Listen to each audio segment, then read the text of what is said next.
જય શ્રી રામ, જય માતાજી મિત્રો, સ્વાગત છે આપણા ફર્સ્ટ બ્લોગમાં। તો આજે આપણે આવી ગયા હતા ખેતરમાં। જોઈ લો તમે, આપણું ખેતર છે ને આપણે ખેતરને વાડે ફૂટવાનું કામ ચાલુ, તમે આ જોઈ લો। તો મિત્રો આપણને આજે જેવો બ્લોગ આવે તે રીતે હિન્દી ગુજરાતી મિક્સ થઈ જાય, તો લાઈક ફોલો કરી નાખજો। અને જોઈ લો તમને વાડ બતાવી દઉં હું।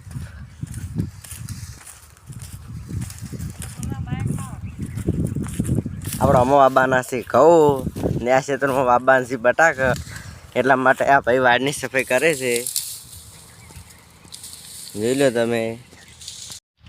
તો તમને જો મારો વિડીયો પસંદ આવ્યો હોય તો એક લાઈક કરી નાખજો, કોમેન્ટ ને એક સબસ્ક્રાઈબ કરી નાખજો, તો જેથી કરીને તમારી ચેનલમાં મારા વિડીયો આવતા રહે। કહો છો આપણે વાડ ખોપાનું ચાલુ છે ને આ ખેતરમાં આપણે સોણિયું ખાતર નાખવાનું છે, તો નાખવા આવશે ત્યારે તમને બતાવશું। માટે તો આટલું જ છે, તો ચેનલ પર ન હોય તો સબસ્ક્રાઈબ કરી નાખજો। બાકી તમારે કેવા વિડીયો જોવા છે એ પણ કોમેન્ટ કરી નાખજો, જેથી કરીને મને વિડીયો બનાવતા ફાવે। જય માતા, જય શ્રી રામ।